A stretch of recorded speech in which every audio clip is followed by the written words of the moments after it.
फारुख शाब्दींच्या आंदोलनावर राजकीय प्रश्नचिन्ह, अपेक्षित जनसमर्थन न मिळाल्याची चर्चा, एमआयएम मध्ये पुनरागमनाच्या चर्चांना रेड सिग्नल मिळाल्याचा दावा, अमोल बापू शिंदे यांच्या नावाची मध्य मतदारसंघात जोरदार चर्चा, आंदोलन दिशाहीन ठरल्याची राजकीय वर्तुळात टीका, 62,000 एआयएमआयएम मतदार संभ्रमात असल्याची चर्चा, माजी सहकाऱ्यांकडूनही फारुख शाब्दींवर टीकेची झोड, सोलापूरच्या राजकारणात नव्या समीकरणांची चर्चा रंगली आहे. सोलापुरातील फारुख शाब्दी यांच्या उपोषणानंतर आता त्यांच्या राजकीय भवितव्याबाबत राजकीय वर्तुळात जोरदार चर्चा सुरू झाली आहे. उपोषणामुळे अपेक्षित जनसमर्थन मिळाले नसल्याचा दावा विरोधकांकडून केला जात असून आंदोलनानंतर त्यांच्या नेतृत्वावरही प्रश्न उपस्थित केले जात आहेत. उपोषण सोडण्यासाठी आलेले नगरसेवक अमोल बापू शिंदे यांची मात्र सोलापूर मध्य विधानसभा मतदारसंघात मोठ्या प्रमाणात चर्चा रंगली आहे. सोशल मीडियावरही त्यांच्या नावाची चर्चा वाढल्याचे पाहायला मिळत आहे. दरम्यान फारुख शाब्दी पुन्हा एआयएमआयएम मध्ये जाण्याचा प्रयत्न करत असल्याची चर्चा सुरू असली तरी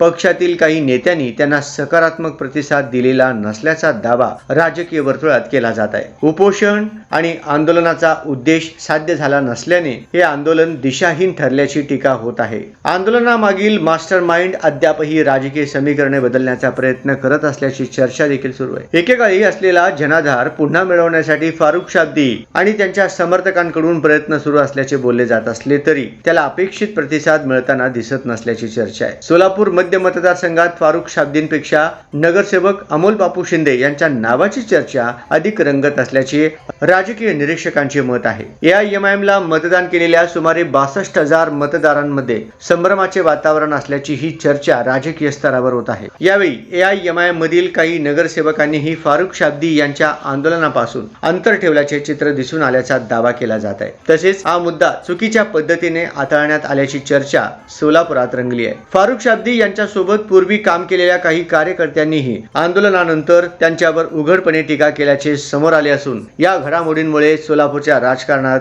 नव्या चर्चांना उधाण आले आहे.